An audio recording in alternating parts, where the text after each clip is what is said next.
On Tuesday, September 6, 2022, Goldsboro City Council meeting is called to order. And we'll start off with a roll call. Madam Assistant Clerk. Mayor Ham, Here. Mayor Pro Tem Polak, Present. Councilwoman Jones, Present. Councilman Broadwood, Present.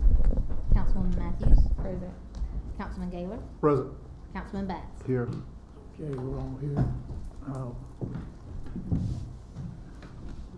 Next item on the agenda is adoption of the agenda. There is a couple of additions to the agenda. One, I want to add the Abba's Daughter's Proclamation, which I'll read if the council approves at 7 o'clock session. I believe Ms. Salvin, that we're going to move item I on the consent agenda to items requiring individual action, correct? Yes, yes, sir.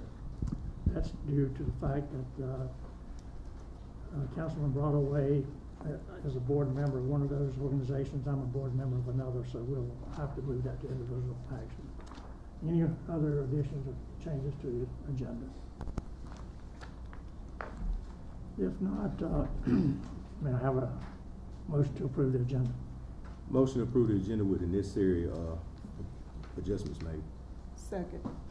Motion made and seconded. Any objections or discussion? If not, all in favor, raise your hand. Okay, motion's carried.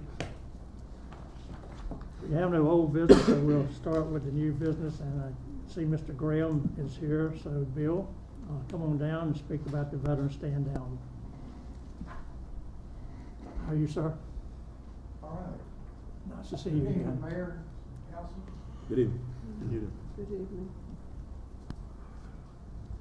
Zach Branch and I are here on behalf of the Wayne County Veterans and Patriots Coalition. We have our homeless veterans stand down coming up on October 13th, and we would like to request use of the Herman Park Center for that day. And within that request, we're asking for fee-free. So anything that the council can see fit in doing for us is greatly appreciated. What's that date again, Bill? What's that date again? October 13th, Bill. Okay. Council members, how do you feel about that? That's a worthy. I don't have any problem. I think that's the least we can do for you. Absolutely. All right, sir. I agree. You got it. Thank you, Mayor. Thank you. What's that? Thank you, Mr. Graham. Thank you for all you do for the veterans in this community too, by the way. Thank you, sir. Thank you, Bill. Thank you.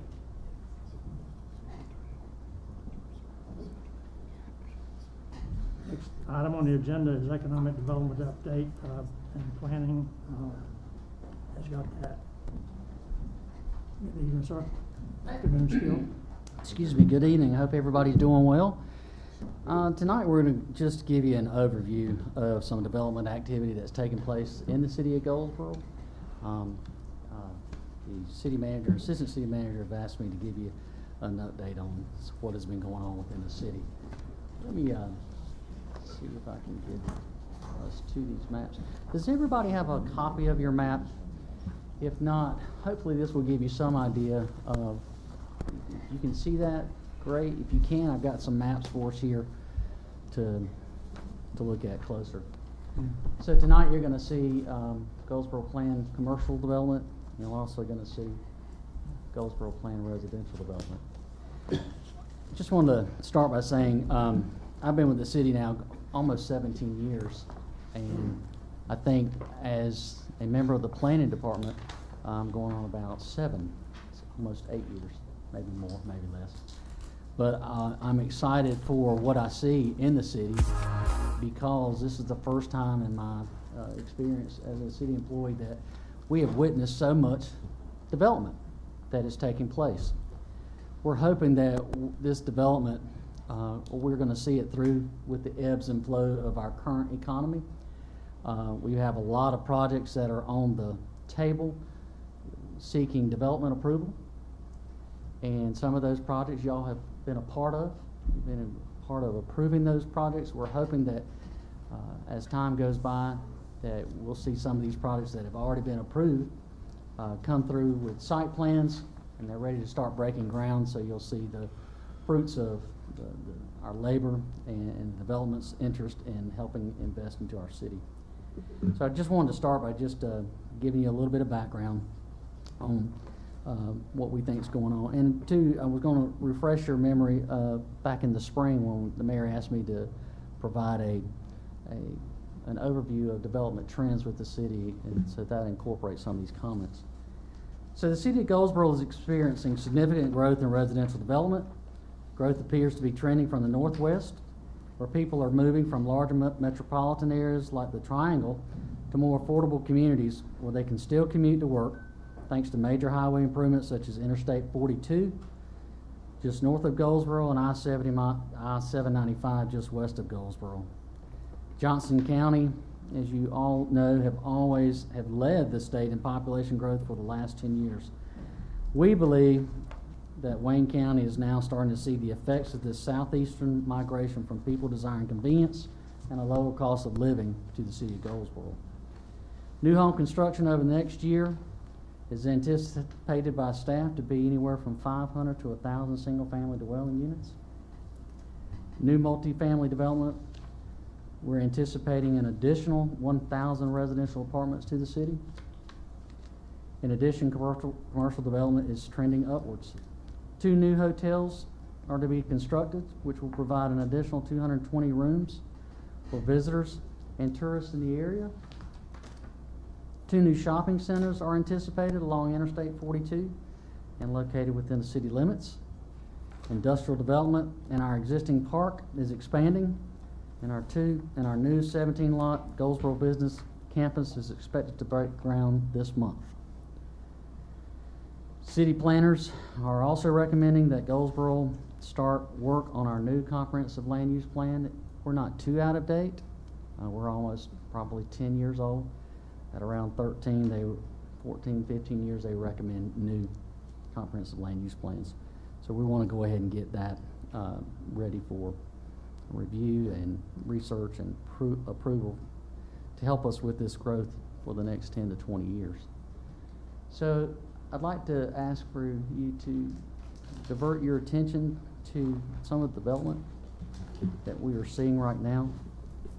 And I'm just going to look at the maps because they're pretty good and clear for me. Goldsboro planned commercial development. To start, I don't think Wayne County would disagree with what I'm about to tell you, but they are looking at an expansion of their Health and Human Services Division, right there at Klingman Street, across the street from the Public Works Maintenance Complex. You're going to see Department of Social Services.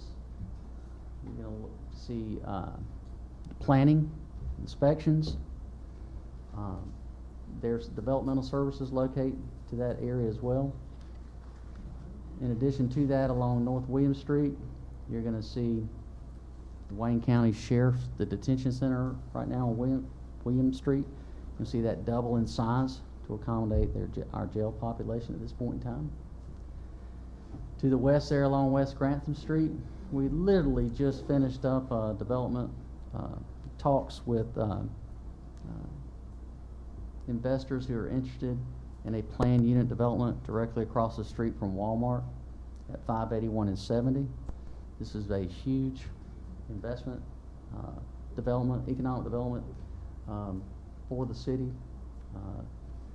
that we are currently in discussions with to determine infrastructure needs for that area, and once again trying to see what we can do to help them in bringing this project to the city of Goldsboro, consisting of commercial and residential development within that area. You're also, when it comes to, we have 2 new Wawa convenience store and gas stations. You have one that's proposing tonight to locate right there again on 581 and 70. You're going to be looking at another one if it receives approval from City Council directly across from the hospital. More information pertaining to both those 2 Wawa developments, as well as the PUD, the planned unit development, in our public hearing tonight at 7 o'clock. Coming back to town, you'll see the WCDA Goldsboro Business Park off of Pate Town Road. Again, as I said in my previous comments, we're hoping to see groundbreakings there later this month. We are looking at and anticipating commercial shopping center at the interstate interchange of 42 and Wayne Memorial Drive, which is the place where we plan on having another new hotel. Of course, you're already aware of the new Home Suite Hotel directly located beside the Maxwell Center that's taking place. We have 2 new rocket washes, one on Wayne Memorial Drive, directly across from the Harris Teeter Shopping Center. We also have one, if you'll direct your attention to the southeast map, which I don't see, it's probably too far down. You just can see it at the bottom of your screen. Another rocket wash off of Highway 111 South, off of Molly Drive. Again, our Wayne County Development Alliance, working with the City of Goldsboro and Wayne County, our Park East Industrial Park is continuing to see activity all along and within the park.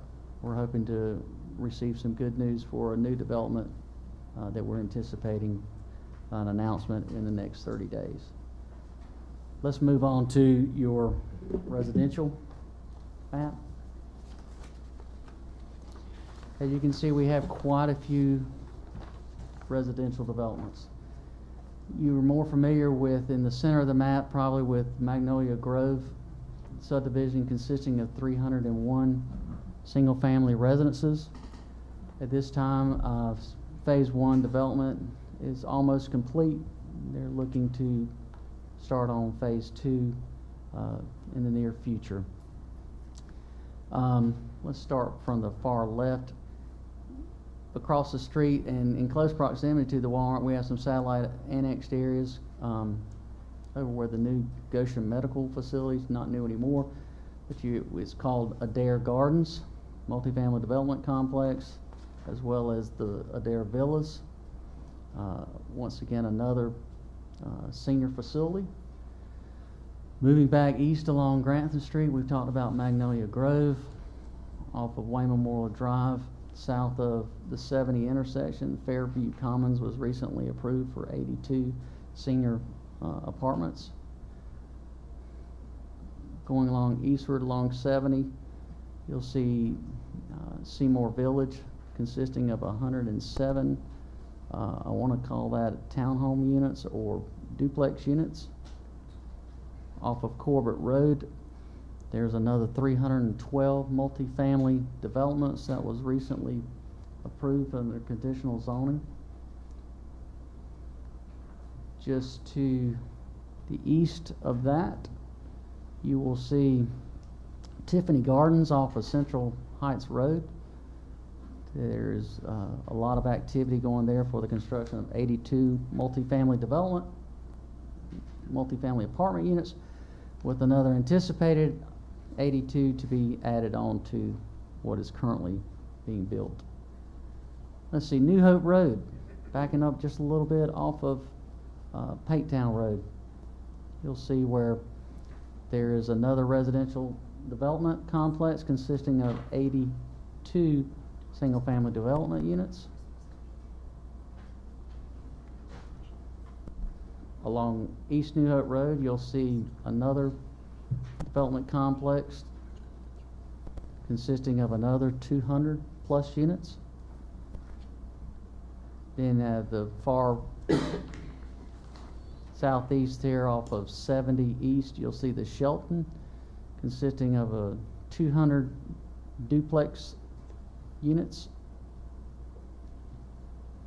And last but not least, to the far south off of 111 South and Ditch Bank Road, you're looking at approximately 50 single-family dwellings.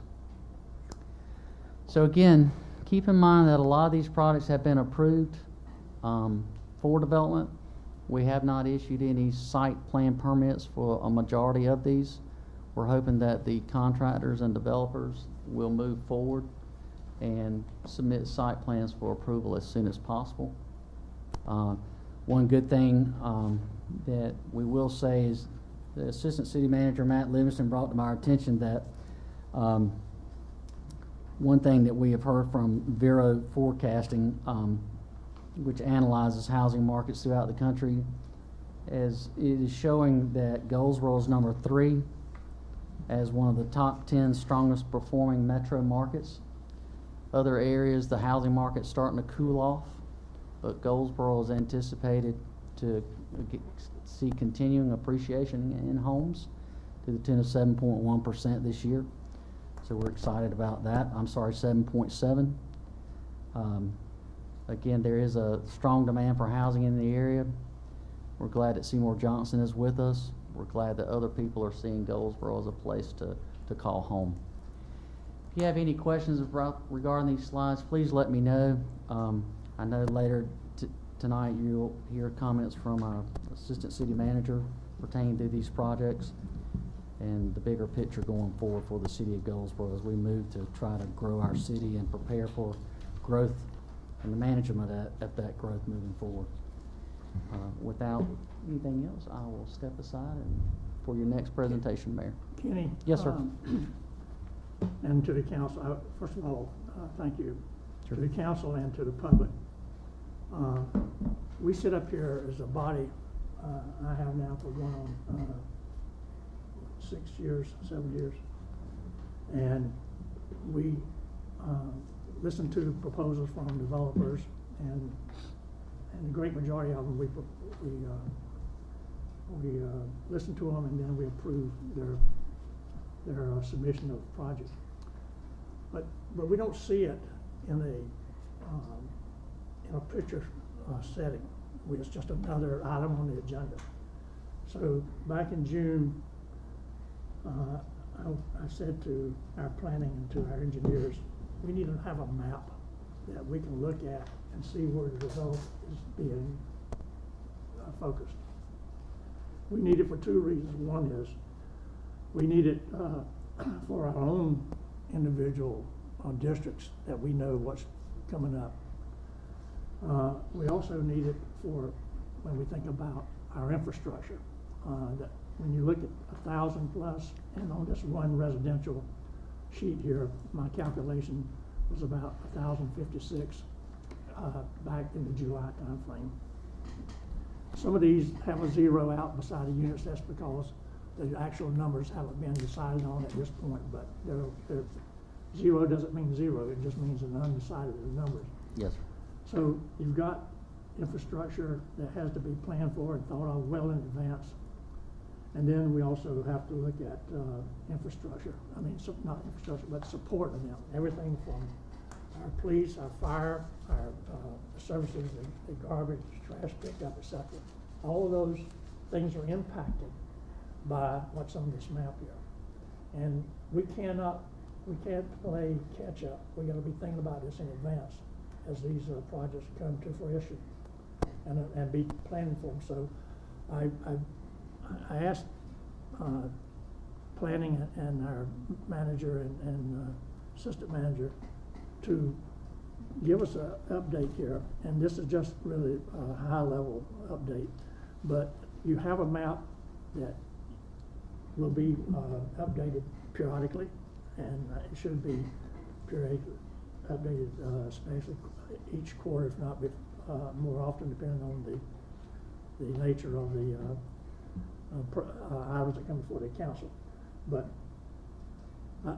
we cannot be moving along here with our heads stuck in the sand and just listen to one after another proposal or request come before us, and to build a new shopping center or a new service station or a new housing complex and just approve it and go about our business. Goldsboro is growing, and we're benefiting from that movement from the west into here, and so we got to think forward. We cannot wait and be retroactive or responsible to situations that come up. We got to be planning for them. So thank you, Kenny and Bobby, And Jeff, who produces these maps for us. And I hope the council got a little bit out of this, and I'll turn it over to members if you want to ask some questions. I just want to piggyback on what the mayor said, and that does need to be taken into account, especially with, say, for example, response times and emergency traffic. A lot of these places, especially with the multifamily senior care facilities that may need response from fire, you know, that's going to be taxing on equipment. So all these variables, like you said, need to be taken into account. You guys do an excellent job, but when we say yay or nay on a lot of this stuff, I think also the elevated renderings at the expense of the developers would help us, you know, see it more in real time than just see a map like this, you know, kind of put it in perspective.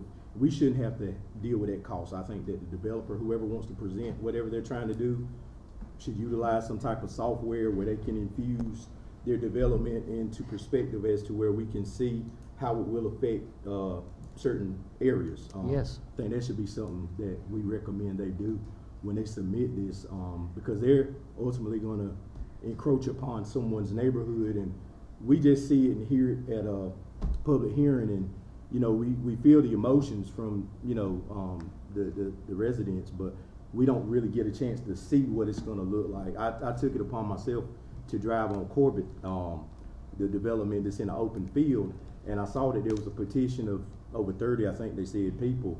But if you go back there, there's only 2 houses. I mean, and I'm not trying to take lightly what those residents say, but I mean, it's an open field, and I mean, I'm sure DOT is going to make sure there's not traffic issues, but sometimes we just need to see it the more visual, you know, I think, and also do our homework and go and look at these areas ourselves. But like you said, the responses, and like I said, these multi-family, you know, family dwellings, I mean, I'm all for growth, don't get me wrong, but we need to look at how it's going to affect, like I said, our emergency responders as far as driving, because I mean, we're 0 to 100 driving those fire trucks and stuff to those locations, but then we need to look at how it's going to affect, like I say, infrastructure and all these things. So I appreciate what y'all do. Y'all do an excellent job, but I think we need to enforce, or at least advise the developers to present us with a software where we could it take some work off of y'all too, so that when you present it, you know, it'll be, you know, better for us to look at and make decisions off of it. Great point, Councilman Pollock. Just like Mary Ann was said, we certainly want to be proactive in our growth management policies and practices moving forward. Because if we're not, like you said, we're going to run into situations where, just for example, the PUD out there at 581 and 70, with that type of development, you know, it's going to impact traffic. Yes, sir. Could potentially impact school districts. It's going to impact law enforcement, emergency services. How are we going to provide those services? And just today, just talking about our water sewer infrastructure, you know, how that plays into it in the future along that whole corridor. There's a lot of things that, not pointing fingers or blaming anyone from the past. It's just now we are privileged to be able to have this type of opportunity in front of us. And now, it's like you said, Mayor and Councilman Pollock, we got to plan forward. And because really right now, you know, without the power of annexation, forcible annexation, now we have to leverage some of our services. And in this day and times, the infrastructures of water and sewer is so important. And if you don't have that, that's a lot of developers saying this is what we need to move forward.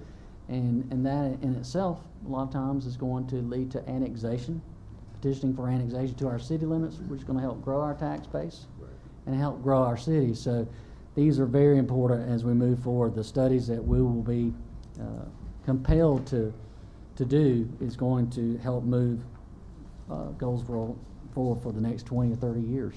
So thank you. Yes, sir. Thank Any you. other questions? Yes, sir. Mr. Collins, so obviously you see all of the various permits that come through your office. Are you seeing anything that would be some onesies and twosies? These are like all of the residential stuff here is well, I'll say massive units. They're large units. You're looking at several dozen units. Yes. Are you seeing anything that is south of 70 proper, up to like Bunch Drive, Harris, everything from Berkeley Boulevard back over to 117 in the grid pattern city, the part of the city that already has a fair amount of infrastructure and has, is there anything that you're seeing that is redevelopment of vacant lots or any of those things coming through your office right now? Actually, yes, sir, we sure are. And speaking of Bunch Drive, Okay. some of those areas, we actually saw the development of surplus properties that were conveyed from the city in Wayne County over to a individual, private individual. And she actually has taken that one lot and subdivided out of it 6 or 7 lots for duplexes to be occupying each individual lot. So we're seeing infill development here. We're seeing, again, and that's one thing we did not put on the map that we for need good to. reason. I just wanted to kind of get, I think there's probably another color that could be added to this key, not asking you to do it. Sure. Just, there are a lot of 1, 2, 3, 4, and 5 unit infill things as well that don't even go into the calculus if you just look at. You're exactly right.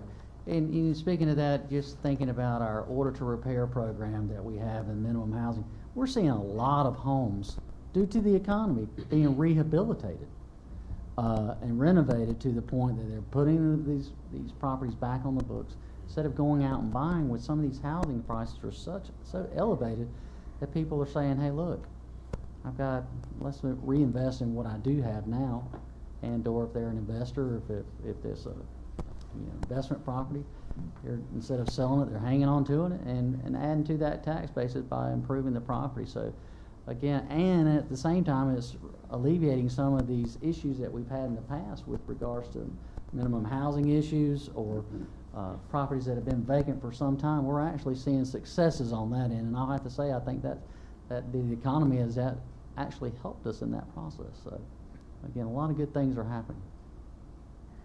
Any other questions? Okay, sir. All right. Thank you. Thank you. Yes, sir. Okay. Next item is the revision of City Code 53.117 of 17. And Mr. Livingston.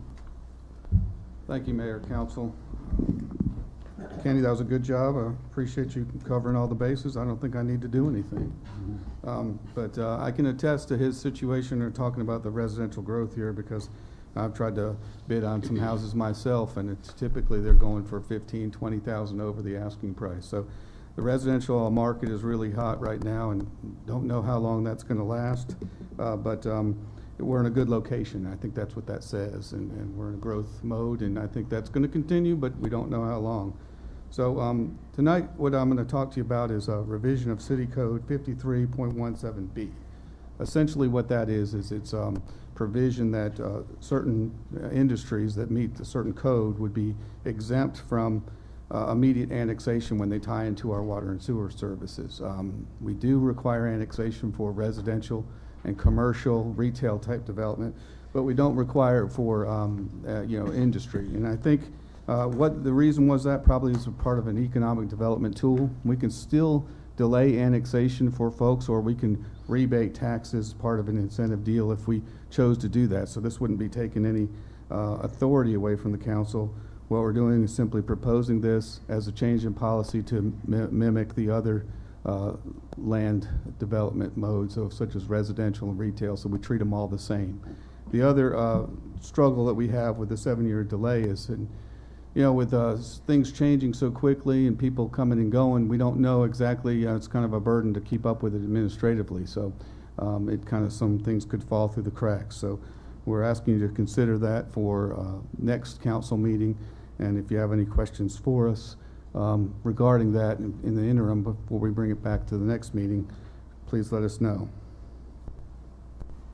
Any questions from council on this proposed policy change? Yes, sir, Mr. Broadway. What do other localities do with this 7-year?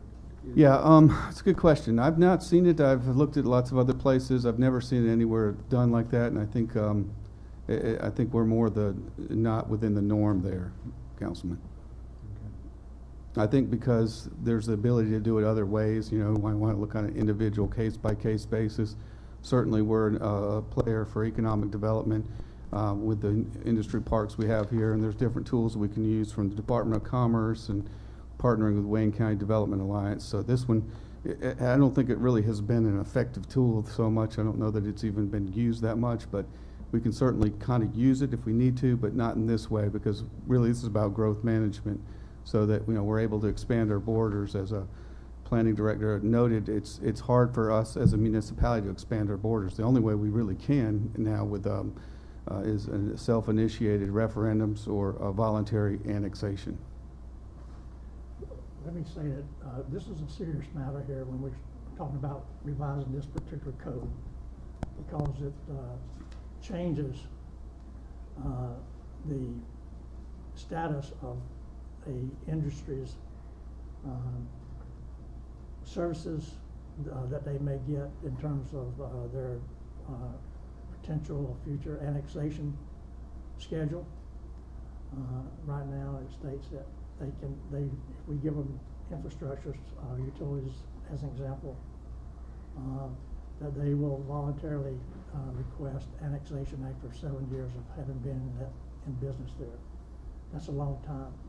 We will have been providing those services to them for that period of time and not receiving any taxes or otherwise for that. Not to say that we won't gain anything from it economically, but still, that's way above the norm these days. So I hope the council will look at this code, think about it seriously, so when we come back here on the 19th, I believe it is, that we will be informed and we can make a decision as to which way we go. Any other comments? Okay, sir, I think you're up next. The next item of business, 4D, utility study discussion. As you well may be aware, we're in the process of doing our update of our utility rate discussion. And one of the things that we wanted to take a look at was what's called system development fees. And system development fees, I guess it's not going to come up here. Maybe he'll bring it up here in a minute. But they are a one-time development fee charged by the city at the outset to development to partially recover water and sewer investments currently in place and to help result in future, or help expansions resulting from future growth. These system development fees came about in 2017. Some of you may recall that then the legislature did away with water and sewer impact fees. And so they came up with system development fees, which is essentially something several other states are doing as a means to help cities and counties recover their funds when they make infrastructure investments, whether that be plant expansions. You know, and we talked a lot about growth, and that's why we gave that presentation tonight. Is in not too distant future, we're going to have to do a plant expansion, and that plant expansion, by some estimates right now, we don't know what the price is, but it could be as much as $100 million. That's some really big money. You know, we're talking about how in the world do you pay for that? So, and there's several theories, but the one thing about system development fees, see if it's coming up here yet. I guess it's not, but is that they are. Hold on, Mr. Livingston. Okay. I'll just tell you a little bit about them. They're basically designed to not put all the burden on the existing ratepayer, so that if you want to compare it to a road or something, you know, you got a certain amount of traffic, and all of a sudden more people move in, you got more traffic, and they need a turning lane. Well, should it be the existing motorists paying for that turning lane that have been driving on it forever and a day, or should it be the result of the new traffic that created that need? Well, it should be the result of the new traffic, the new growth that created that need. Well, as people move in here, developments come in, they create the need. So the equitable thing to do is help them pay for that need, as opposed to saying, oh, don't worry about that, and investing, we need more capacity, we need to upgrade these lift stations or whatever they may be. We'll charge the existing ratepayer.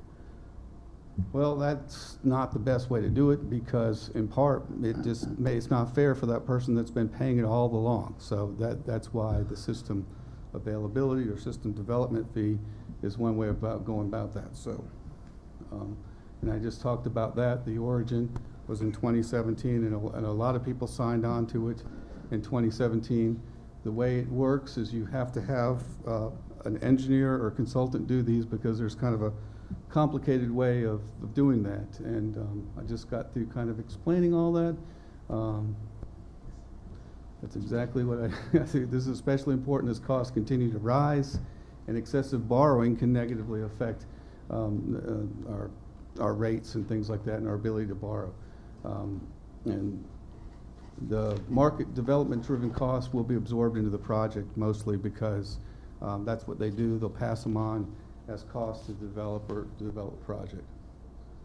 So the fees, how do they apply? They apply to all new development that connects to the water and sewer system. There's no exception provided it's new growth and it's not an existing facility, business, park, or home. Timing can vary, however, fees are generally applied and collected up front associated with the subdivision of land or the application of a zoning or building plan. I put a little key point in there: the system development charge cannot be used to fund existing or past deficiency. It's a forward-looking charge. So how are they determined? I kind of touched on this because I didn't have this in front of me, but they must be a financial professional or licensed engineer. The professional must be qualified by experience in training or education to employ generally accepted accounting, engineering, and planning methodologies to calculate the system development fee for water and sewer systems. And once the study is complete, results should be posted for at least 45 days prior to the adoption of the analysis and the new fee schedule. So we have Stantec, and I believe we have Mr. Hyder here who's doing this work, or he can do this work for. He's done this work for several other jurisdictions, and they're an accomplished firm at this. So we were recommending that Stantec's scope of services be authorized for him to do a comprehensive system-wide development fee schedule, and that additional cost is $20,420. And Stantec believes they could do this in approximately 3 months, no later than the end of this calendar year. So stop there and see if you have any questions about this for me. Well, I want to start off, this is again like the change of the code before us that was talked about. This is a change of operating procedures for us if it was to be adopted, but it's nothing unusual. What we've done at this point is our assistant city manager has surveyed other cities in our state, and they are charging these fees. This is not anything that would be new to most contractors. They either heard about it or they've had to pay it, whichever the case may be. And the reasons for undertaking this study was just as Matt explained. And so, again, this is one of these things that as the study proceeds, we need to be kept well informed of it so that we can make a good, logical decision on which the results come in as to whether we adopt that or not. Any other comments? I have one question. Have we run this by the WCDA at all? Have we talked to them? The system development fees? Yeah. No, sir, I have not. I'm not sure we don't need to at least let them in on what we're looking at doing. Okay, I'll do that. I think we need to. We can certainly do that. I mean, we had impact fees years ago. We Yeah. don't have impact fees, but This is basically, Councilman, this is the same thing, isn't it? They just changed the name. It's a water and sewer impact fee. so, but I think that we at least need to make some liaison with Sure. WCDA, and so that they have some input before we do that. Absolutely. And we'll maybe do that. even the county a little bit. Okay. Maybe the county could help us pay for something. They never do, but maybe they could this time. Well, we can always ask. That never hurts. I'm a big fan of asking. Any other questions or comments? Do you have a concern with doing the study that's in the consent agenda item? No, I don't have any trouble doing the study, Okay. but I think we need to, we're not gonna do anything until after the study, That's as I right. understand it. Yes, it's Yeah. just gonna provide you information. But we Yeah, do we- need to make some liaison with WCDA.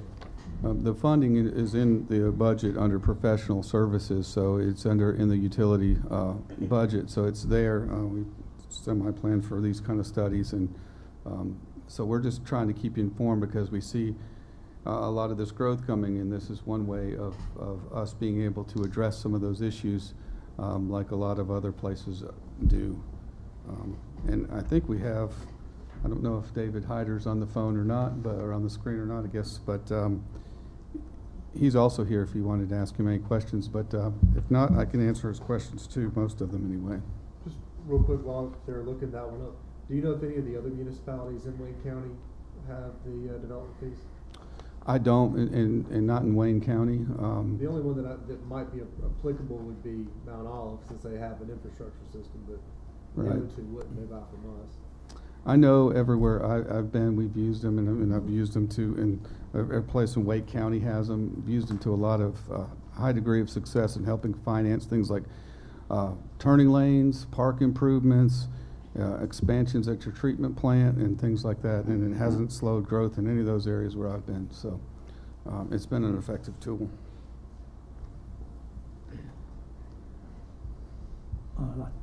Per Mr. Salmon's comment there about moving this to the consent agenda. There's does Mr. council Hyder have there. objection to moving it to the Yeah, it's consent agenda? item N on your consent agenda, so that'll be briefed specifically, but Okay, all right, okay.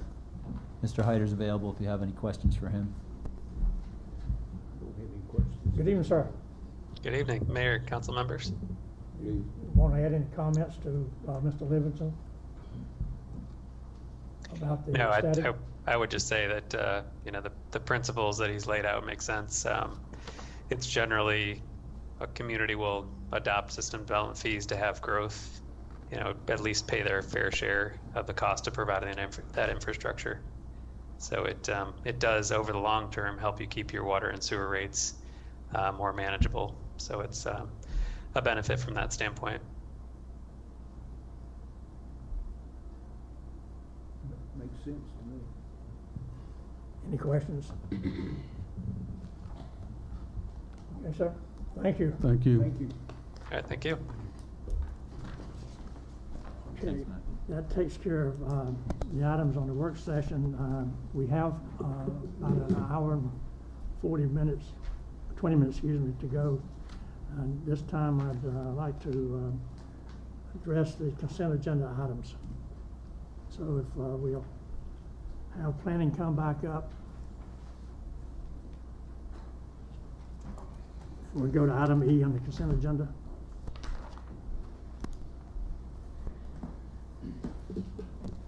Thank you, Mayor.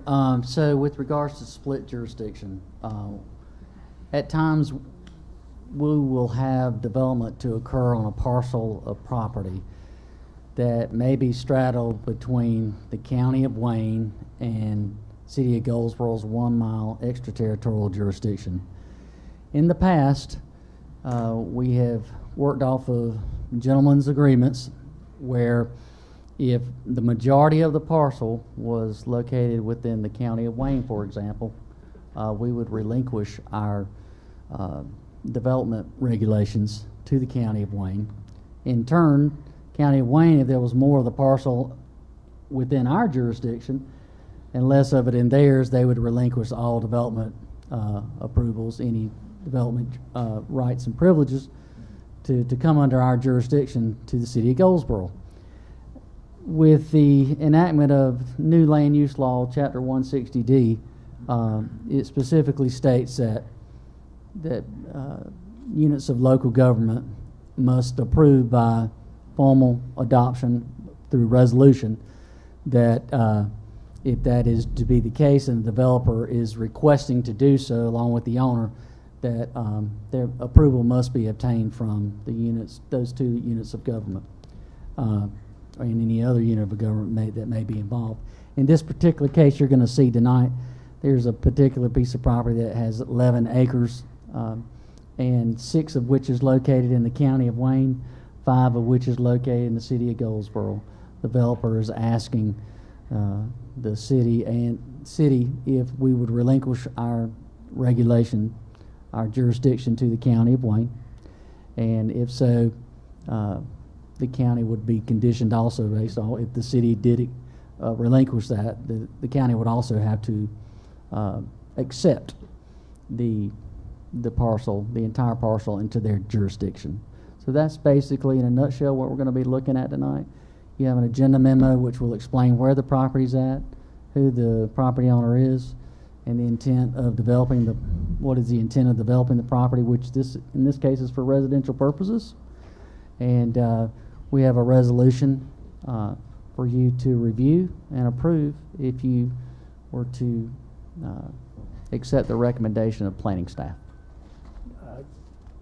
Didn't the county commissioners in their last meeting bring up this issue? This was actually talked about, yes, sir. And what was their position? Actually, when it came down to the jurisdiction of the matter, I don't know that was actually discussed. The individual who was interested in buying the property was looking at, once again, developing it for residential purposes. And at that time, I think he did intimate that he would like for the city to relinquish their development regulations to the county. Well, this was a joint piece of property, joint owned piece of property. And Yes, sir. my interpretation of the discussion was that, well, they said, well, wait a minute, we may not want to do it. Is that a fair statement? Honestly, Mayor, I can't remember the particulars about that. Well, the discussion. I sort of believe it wasn't just, okay, we have a gentleman's agreement here, let's just. Yes, sir. Yes, sir. It's now, okay, wait a minute, let's look at the situation. That's correct. That's So right. They're looking at it again as well. Many developers, obviously, the cost is going to be a driving factor in their intent to develop the property. And they're probably going to be comparing, of course, the city's regulations next to the county regulations. Which one's tighter? Which one's can more enhance the property and the owners of those private properties? There's many factors involved with a decision like this. But essentially, from our end, we're working off of policy that has been acted in the past. If in fact when there are alternatives for having situations like this in the future, what should we do? We could actually redraw the ETJ line where it actually follows property lines instead of just going right through the middle of a piece of property. That's one thing to consider. But outside of that, with the discussion of the city and the county, you know, we want to make sure from a planning perspective and an engineering and infrastructure perspective, you know, how does this, from the 30,000 foot view, how does this impact when it comes to our future growth and development of our city? You know, it may be more advantageous for us to look at our growth corridors and determine, you know, is it important for us to have these properties into the city of Goldsboro, or if these areas are much less prone for development, maybe it's not as important to us moving forward, and maybe it should be the rights of the county to have jurisdiction over it. But again, it's something definitely worth looking into. Have we corroborated with the county? Yes, ma'am. We have talked with the county. Speaking with the county planning director, at this point in time, he sees no issues moving forward. Any other questions or comments? Again, we'll highlight more of the. I'm kind of issue. curious. Yes, sir. What's in the past? What had happened? So in the past, what we would simply do is that we would have an informal approval process to where the planning director with the county would converse with the planning director with the city of Goldsboro, and we would just basically determine which property is most of the time, if it is more of the acreage within the county of Wayne or the city, that was who would assume jurisdiction of the property with the development regulations are concerned. So, anyway, any other questions? We'll get more into it as the night moves forward.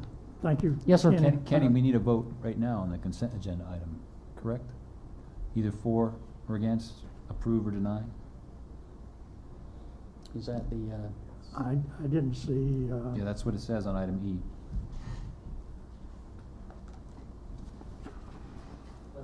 Otherwise they won't know what to consent to. that is, let's go ahead and move through that. I'm getting caught up in the public hearing matters that we had. So moving forward to the split jurisdiction item E. Let's see if we can. Okay. So in your packets tonight, you should have rendering of the parcels. And and I'll show it to you. Here's an aerial. Has 1 being in the county of Wayne, 2 city of Goldsboro. The purple delineates the excuse me, the jurisdictional lines between the county of Wayne. That is the ETJ line. So again, just to recap, the owner of the property is William Atkinson's heirs. Mark Hell is acting as trustee for the property. 11.3 acres are involved, 6 acres in the county, 5 acres in the city. North Carolina, with regards to zoning and other development regulations, these are state powers delegated to local governments. North Carolina State Legislature sets the rules for which local governments can exercise these powers and where they can be done within their respective jurisdiction. The City of Goldsboro exercises the enforcement of planning and development regulations throughout the corporate city limits and 1 mile ETJ. County of Wayne exercises planning and development regulations outside of the city's corporate limits and 1 mile ETJ. City and county jurisdictional boundaries do not have to follow property lines. In Wayne County, it is not uncommon for a parcel of land to be located in the City of Goldsboro's planning jurisdiction and the remainder of the property to be in Wayne County. Historically, the city and county released planning and development regulation jurisdiction from one unit of local government to another based on which unit of government had the majority acreage within their respective jurisdiction. Informal administrative development approvals were authorized by the city planning director and the county planning director. According to General Statutes, Chapter 160D, 203, property shall be subject to city or county development regulations. New land use law dictates that if the landlord and both units of government agree, exclusive planning and development regulation jurisdiction for the entire parcel may be assigned to one jurisdiction. An agreement on development regulation must be approved by a resolution formally adopted by the City of Goldsboro and the County of Wayne. On behalf of the owners of the subject property, the trustee desires the entire parcel have continuity in planning and development regulations by assigning exclusive jurisdiction to the County of Wayne. Staff is recommending that City Council agree to the release of city planning and development jurisdiction to the County of Wayne for the portion of said property within the city's jurisdiction. Required action tonight, the council shall vote to approve or deny the recommendation of planning staff and resolution authorizing by mutual agreement between the City of Goldsboro and the County of Wayne to assign exclusive planning and development regulation jurisdiction from one City of Goldsboro to the other County of Wayne. So, thank you, City Manager Salmon. So, beyond that, you'll see the resolution. If you have any questions, feel free to let me know. Mayor, any other question? Just to be clear, for the consent agenda's purpose, this is to adopt your planning commission's recommendation to pass this over to the county's jurisdiction for action, correct? Yes, sir, that is correct. Okay. I would just correct that, Mayor. It's not the Planning Commission's recommendation. It's the Planning Department's recommendation. Planning Okay. department. And the second of all, this was in your agenda packet you received over the weekend. Yeah. Okay, so it's not in, when he said packet, it's not on your desk. Therefore, that's the reason it can't be put up on the screen with it being in the agenda. Not sure what that issue is. I've had this discussion with IT a few weeks ago, where I asked that question. But if you'll go back and you do have access to your agenda itself you received the other day, you can find that map showing you that in the resolution. So you had a chance this past weekend to take a look at those things. We have conferred with the county. The county's accepting that, and Mr. Neal and I and Mr. Kenny here, those guys drafted the preliminary resolution. Andrew and I went through it, and the county and the city both agreed on what the resolution states already. Now, they haven't passed it by the commissioners, but the legal staff has looked at it, and both sides have agreed on the resolution's language. Any questions? Yes, sir. Okay. Thanks, sir. Yes, sir, thank you. Engineering department's next. We offer an acceptance for ARP funding for the 2019. We got it. No, it's on the consent agenda. It's on the consent agenda. To determine whether they're going to approve or deny separate. It's not a planning commission of recommendations to planning department. Yeah. It's just bringing it up for the vote so they can just approve the resolution or not approve it. So he's asking them to approve it. Okay. Sorry.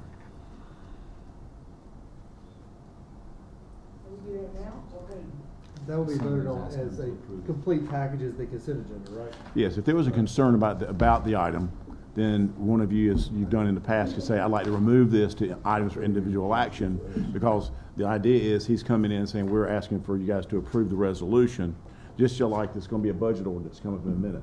Ask you to approve the budget ordinance as part of the consent agenda items. So it's the same concept, and it was a little confusion because in the past, if there was a recommendation by the planning commission, which this is not, you've gone through accepting or denying the recommendation, and then when you went to consent agenda, it was just part of that process. But that's not this issue. So, It's fine where it is. okay, thank you. Bottom line. Okay, I understand that. All right. Thanks, sir. Okay, Bobby, engineering? Good evening, Mayor and City Council. Hopefully this is less of a curveball for you. Item F is the offer and acceptance for ARP funding for the 2019 water system improvements, which we, as staff, call a 2-inch galvanized water line. Back in 2019, city staff applied for and received a loan to complete that project. So that was the good news at that point. The bad news since that time is you can see where costs have ballooned from about $3 million to almost $6 million. So that's kind of the bad news. The good news is that with the passage of the ARP funds, the American Rescue Plan Act funds from the federal government, city staff has been able to apply for a grant for that project. And we were successfully awarded that through the efforts of Jonathan Perry in our engineering department. So very big deal for us to get this project, especially with the cost that we have right now. So with that, staff's recommendation is for City Council to adopt the attached resolution authorizing the mayor to execute the grant contract and agreeing to the obligations as grant recipient as set out in the grant contract. And I can take any questions about that. Are there any matching funds in this? No, sir. This is No 100% matching funds? 100% a grant. So we have gone from a $3 million loan on the books to a full grant. Okay, good. Now, we'll be reimbursed money, so we have to have it up front, but we will get reimbursed. That's good news. Yeah, absolutely. Yes, it This is a win for all of It's us. part of being the distressed unit designation, otherwise you would have had a match. Good deal. Yep. Any comment, questions? All right, thank you. Okay, thank you, sir.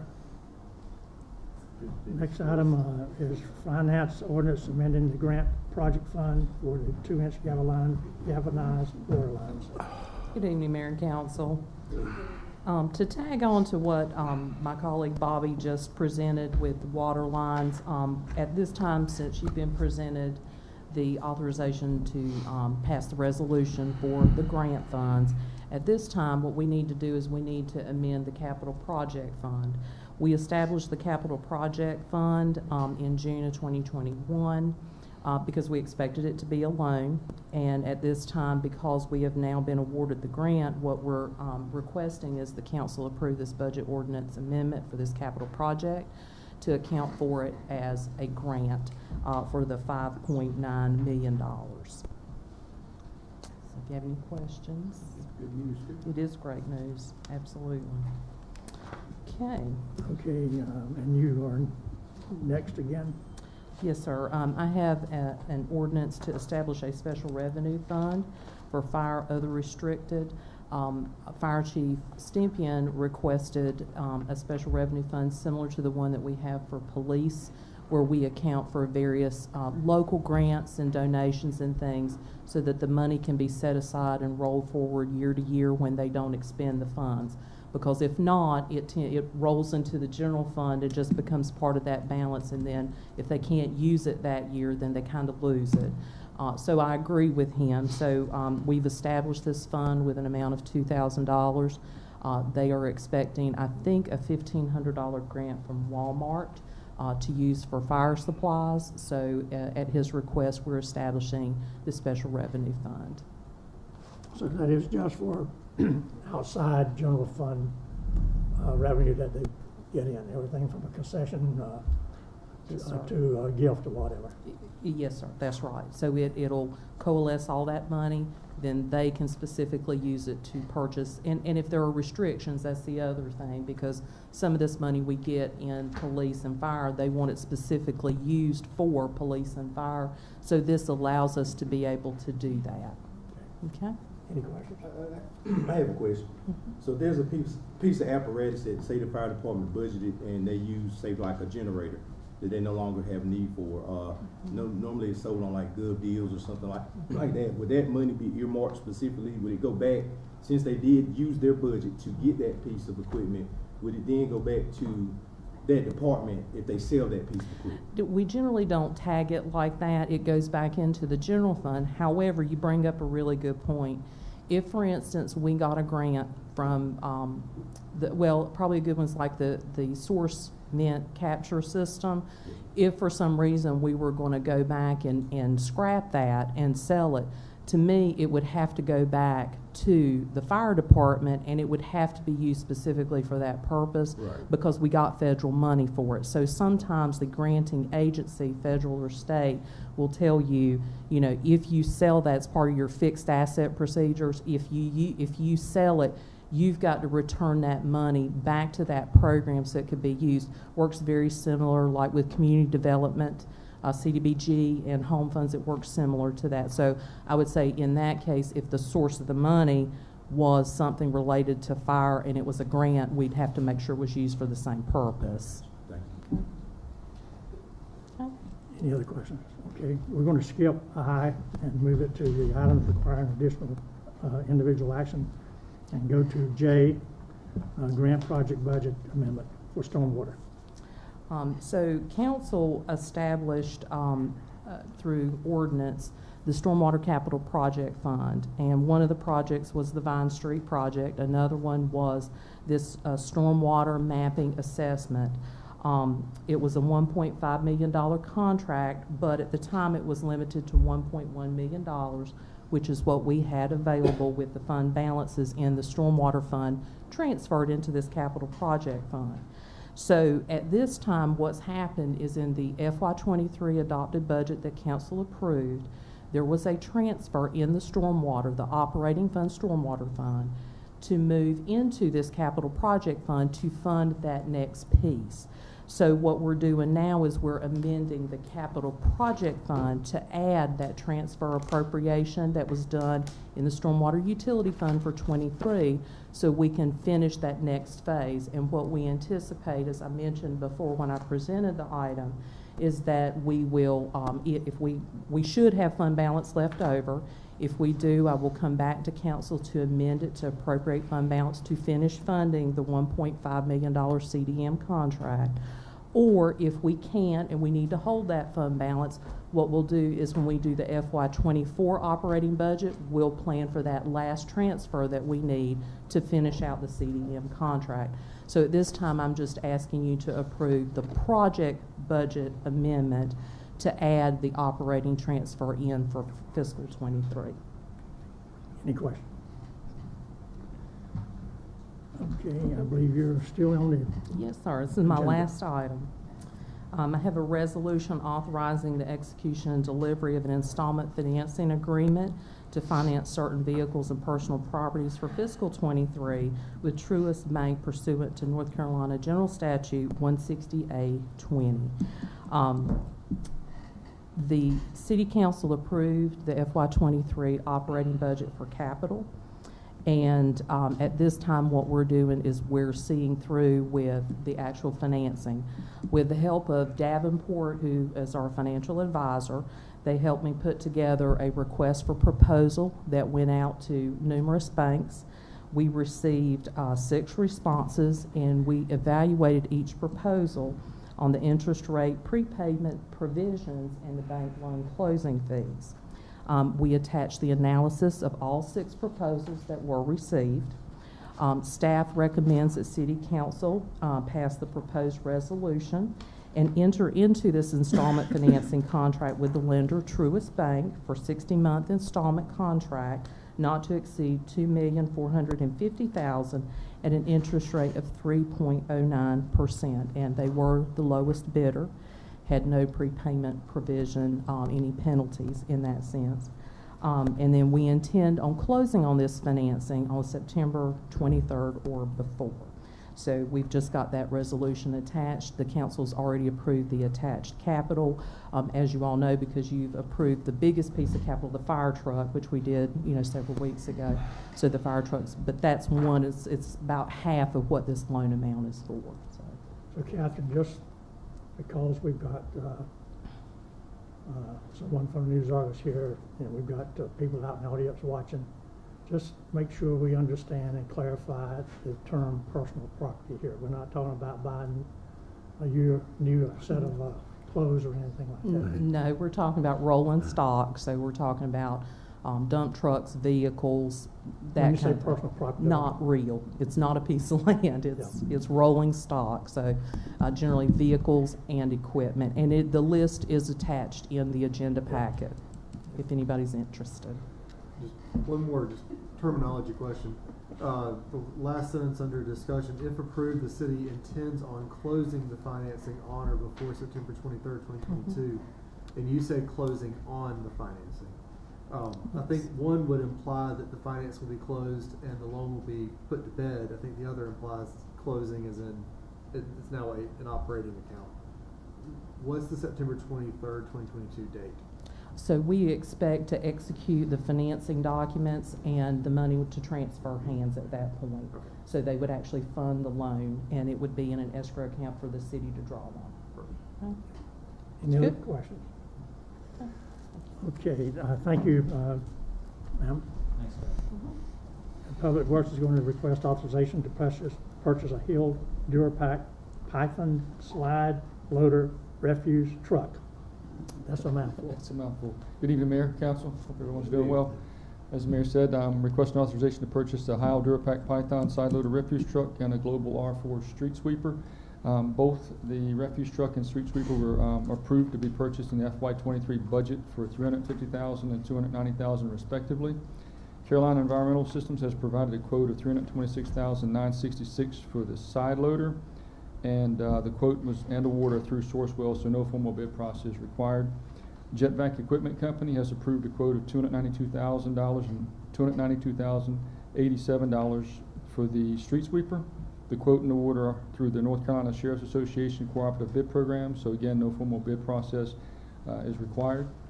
The difference in cost for the sweeper of $2,087 for the street sweeper will be funded with operational funds approved in FY23, precluding the need for a formal stormwater fund budget amendment.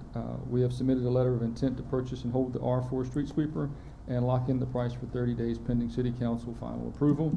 Recommendation is by motion approve the purchase of the Heil Durapack Python loader for $326,966 and the Global R4 street sweeper for $292,87. Any questions? Rick, your itemized vehicle and equipment, are those on contract to be able to buy at those prices? It's through a government contract. They're all pre-bid and set up. Perfect. Any other questions? Thank you. Okay, thank you. Chief Stemper? Come on up, sir.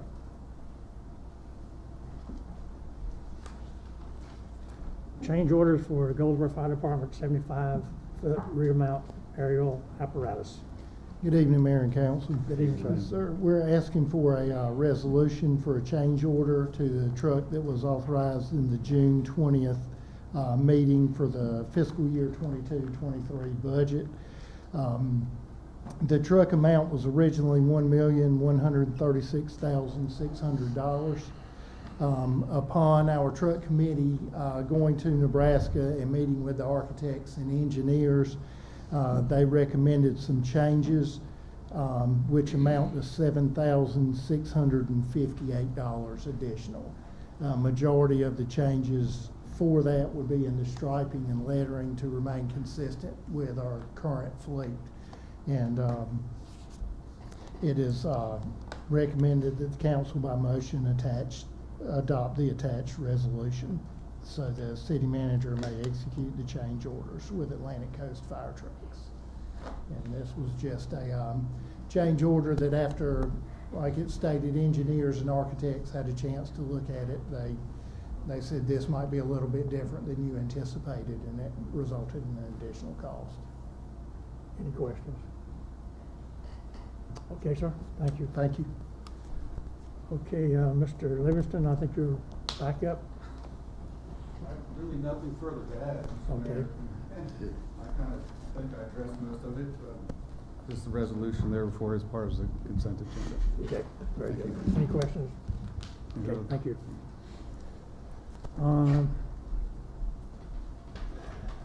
Ms. Holly, you're up next, our Historic District Commission appointment. Yes, sir. There are currently 2 vacancies on the Historic District Commission, and citizen involvement is vital to the performance of city government. It is necessary that additional appointments be made in an effort to fill these vacancies. Recommendations for appointment were requested from the Historic District Commission. Applications were also solicited from the public at large. With this appointment, 1 vacancy will remain. It is also customary for the city of Goldsboro to express its appreciation by resolution to those members whose terms have expired, who have moved or have resigned.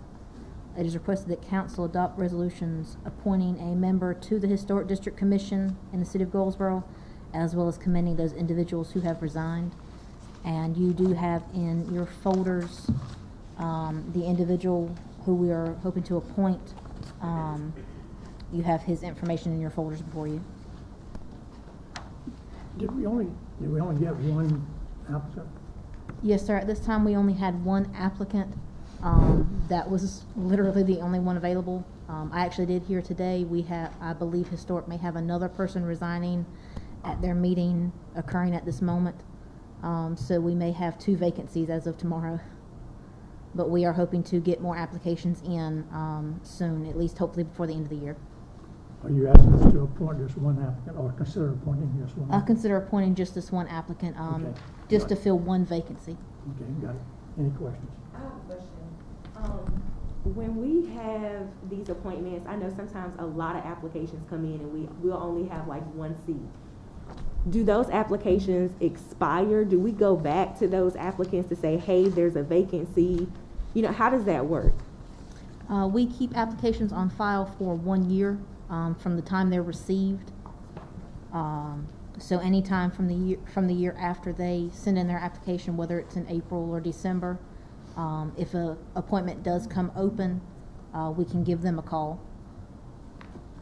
Okay. So that's just this 1 person with the historic, based on the other applications. Because I'm thinking about all of those apps we got when we was appointing not too long ago. It seemed like there was a few names on that list for this particular board. Not, you know, if we've already done that, that's cool. But I don't want someone to miss an opportunity to have a chance to sit on the board because they submitted their application a couple months ago when there weren't any vacancies, and we have one now. So can we do that before we decide to appoint this particular person? Or have we already done that? Well, of all the applications currently in the clerk's office, this is the only person who wanted to serve on the Historic Commission. Okay, good deal. Does that answer? Well, I had to piggyback on her question. Okay. You're saying tonight they're meeting, right, in the large conference room? Their meeting began at 5:30, so I'm not sure if they're done yet or not. Right, so I think it would be safe to wait until we find out who else will be eligible. You know, how many people are going to be stepping down? You said there may be some possible other people that may be stepping down tonight, right? We'll let Austin address that because Austin was at the meeting. He's here Okay. now. Sorry to interject, but he's got an answer. Okay, I'm sorry. We did have another member step down tonight, so she is correct that there are 2 vacancies currently. If you appoint this current member that we're If you don't appoint, there's going to be 3 vacancies. yes, correct? if we do not appoint anyone tonight, there will be 3 vacancies. So, how many positions on the historic board? Total. I believe it is 6. Is So it 6 total? we currently have 1 vacancy. 2, you said may be stepping down tonight. They already did. 1, so we have 2 vacancies. So we still have a quorum, a number for a quorum if they show up. Which Mayor? I believe they've had some problems with that. Mayor, if I can interject on that. So you have 2 vacancies currently. A 3rd one has occurred tonight. So you have 3 total without regard to Mr. Best in his application. All right. They do have a difficulty at times getting a quorum. Yes, they do. So I think my recommendation, I'm not the clerk, but just having overseen the Historic District Commission with Mr. Talton and Mr. Brinkley, is that they need somebody to get, they need some people to be appointed, as sometimes they've had a hard time getting a quorum together. Well, with that being said, that means that we'll have 2 more vacancies, okay? So, I move that we appoint Mr. Richard Carl Best. Second. Well, there's a recommendation here for that in the consent agenda, so if we accept it, that will appoint it. Okay. Any other discussion? Pardon?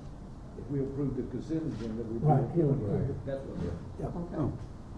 Thank you. Okay. Okay, that's all the items that we need to take care of in the work session, unless I'm overlooking something. Is there anything else the council needs to talk about? Do you If not, want to we'll- talk items requiring individual action? We normally We'll do might that do now? that during the regular session, but Look, we can do it depending now. on your contentiousness of an issue, we're just a formality because of the separate votes we need on the 3. Are you saying go ahead and do that now? Do you have any problem with that, Rob? I don't, but don't you have a closed session? We do. Go into? We do, Okay. but we have the time. Okay. Go ahead. Catherine, would you like to present that one? Okay. Mayor and Council, I have an operating budget amendment for fiscal '23 to present. We have a couple of items. First, there is a transfer from the utility capital reserve for $49,000, and this is to fund the rest of the flood barriers that was approved in the budget. The amount was not enough. And of course, the council approved the award of the flood barrier contract when Bert Sherman came up. I think it was the meeting before. They were a little bit short, but as the council is aware, you appropriated money to transfer to a utility capital reserve. So essentially what we're doing is we're transferring back from what we were going to put in utility capital reserve, $49,000, so that they can complete that particular flood barrier project. The next item is a fund balance of. Wait, stop. Oh, I'm sorry. Any questions on what you just said? Okay. Okay, and then the next is an appropriation of fund balance for a police vehicle. In fiscal '22, police car was wrecked. We received a little over $20,000 to replace that police car. It was a 2016 Dodge Charger. As you all know, that's why we had so many PO rollovers, is because supply chain shortages. We just have a really hard time getting vehicles. So Chief was not able to replace the Dodge Charger, and what he asked, they were able just now to secure 2 Tahoes that were ordered extra with police package, and so he's short $11,000, and he asked if we could appropriate that money from last year's fund balance, because it applied. So that what we're doing tonight is just asking for that additional money to fund the rest of the Tahoes that he got in the budget for $11,000. And I put, of course, like always, a general fund balance appropriation below. We appropriated $1.1 million for PO rollovers. This adds another $11,000, so it's $1,194,000 roughly. Is appropriated out of general fund balance for fiscal '23. The last part of this is the nonprofit funding allocation. At the August 15th council meeting, council authorized the funding appropriation to the various nonprofits that applied to the city to contract out various services. The council had a total of $161,000 to allocate, and the methodology that was used was to a combined average of all the council recommendations, which totaled a final allocation of $158,633. A list was attached to your agenda packet. The manager's recommended budget also included $20,000 that was allocated to the Chamber of Commerce and $16,125 allocated to the Friends of Seymour, for a total agency support allocation of $196,125. And due to the impact of Senate Bill 473, which is Session Law 2021-191, I had to present this as 3 different budget amendments for council. Wages and the Wayne County Chamber of Commerce are presented separately since the city has board members serving on both these nonprofits. So the first ordinance I have for you is to amend the budget ordinance for all the nonprofits except for these 2, the transfer for the utility fund capital reserve, and then the general fund transfer for the police cars. That's in the first one that everyone can vote on. The second ordinance just has the wages allocation in it, and that one I believe Mr. Broadway is going to abstain from voting. The third one is just the Wayne County Chamber of Commerce, in which the mayor is going to abstain because he's on that. So that one will be Mayor Pro Tem Pollock will have to take care of that item. Should I sustain from it also? Oh. Since I was with the community supporting schools? That's an attorney question. I don't know, what's the community support in schools? Is that one of the ones that's on there? Are you currently on the board? No, I'm a member. I work for them. Is community support in schools, is that something getting funding directly on the NPO list? Is it? Then you want to do it for that too, just to be sure. Councilman Bass, I'm sorry, did you say you're on one of these boards? No, I work for us. Oh, yeah, you work. So he has to abstain from the first vote. You would have to take the community support in schools and do it as a separate item. You can't do, you can do these individual now that's off the consent agenda. But then when you take a vote to fund the wages, Councilman Broadway can't vote. When you do the one for chamber, mayor can't vote. You do the one for community support in schools, Councilmember Batts can't vote. And just make, that they're excused from voting because of the conflict pursuant to the new statute. Understand. Okay. Can he abstain from the budget ordinance with all the nonprofits on it, if he so chooses? And then it be appropriate? I'm confused as to question. So we've got 3 different budget ordinances, right? Right, but you're talking about having to have a 4th now. Well, maybe we don't need a 4th if he abstains from the first one. All the nonprofits. Yes. If there's another If majority. he abstains from that one, then that's fine too. But he's abstaining from the other ordinance that's got all the other stuff on it in addition to that. Okay? Make sure that's understood if that's the case. He's making a motion to be excused from voting on that, and he has to be granted that motion to be excused from voting because of his conflict. Is that appropriate for you? Does it make it easier for you, or what would be the difference in Otherwise, we got to come back with a separate ordinance for that specific one at another date because we don't have it right now. So let's try to take it one at a time here and start with the operating budget amendment. That's the easy one, right? Kinda. I mean, the issue is it changes my numbers. Right. So, I mean, I guess, the council could, if you wanted to do it separately, I guess you could verbally,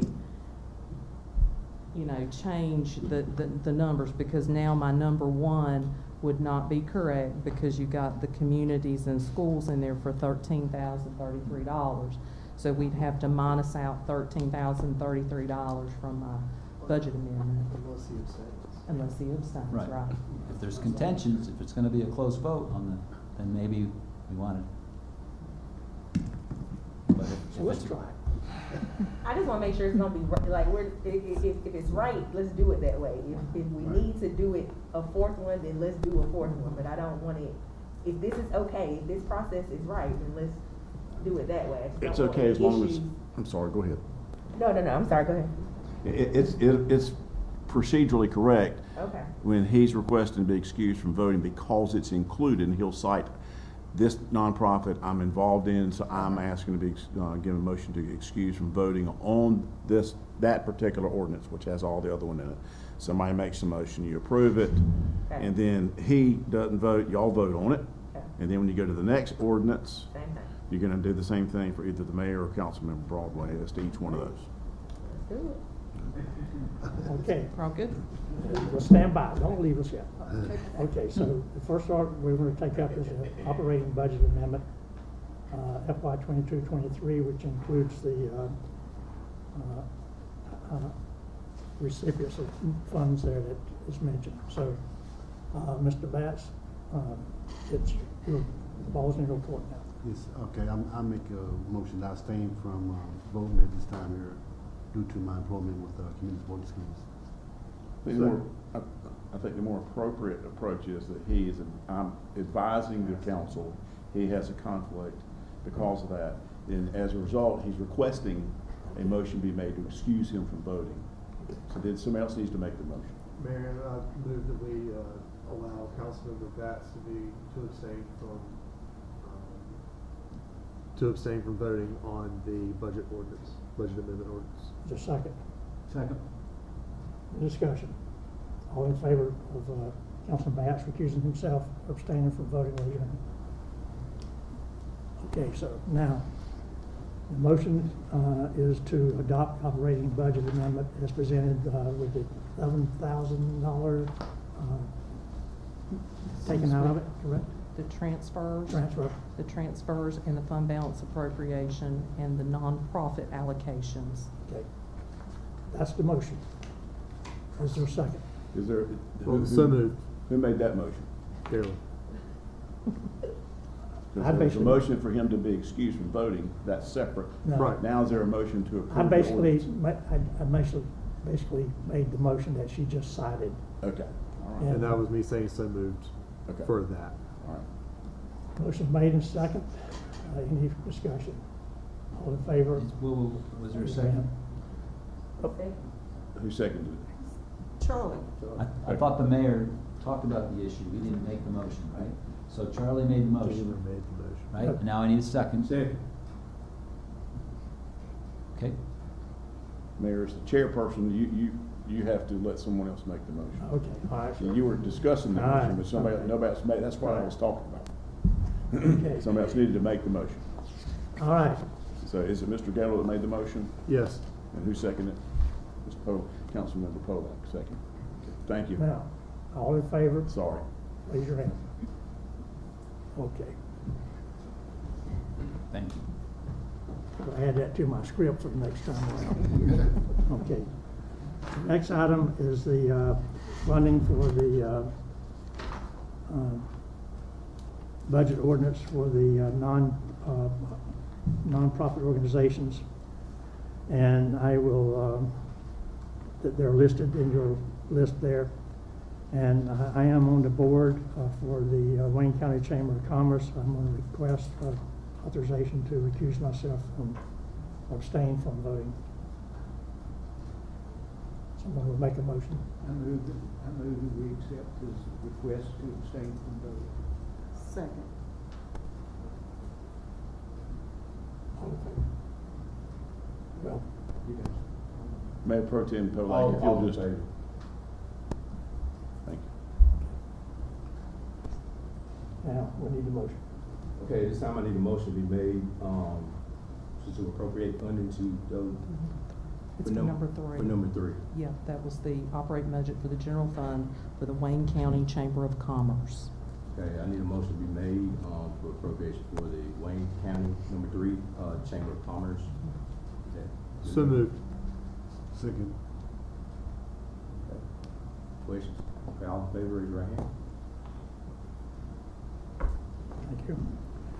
Now, item 4, motion to adopt the nonprofit funding for all of the agencies that listed. And I believe that, as we discussed, Councilman Broadway is a member of the Wages Board, so. I request that I be excused from voting on the wages. Mayor, I move that we allow Councilman Broadway to be, to recuse himself from voting on the wages nonprofit allocation. Second. Motion made and second. In discussion. All in favor, raise your hand. Okay. Now, motion to adopt the item 4. This is to adopt the ordinance to amend the 23 operating budget for the general fund for the wages nonprofit allocation. Okay, you heard the description. Is there a motion to adopt that? So moved. Is there a second? Second. Motion made and second. In discussion? If not, All in favor, raise your hand. Thank you. Thank you. Thank you, Kathy. Okay, I believe we are now ready to recess. Mayor, I move we go into closed session. Oh, Yes, okay. we have potential litigation and confidential information. Okay, we'll go into closed session for, Need a second. Second. Need a all in vote. favor. Thank you. Okay, we're in closed session.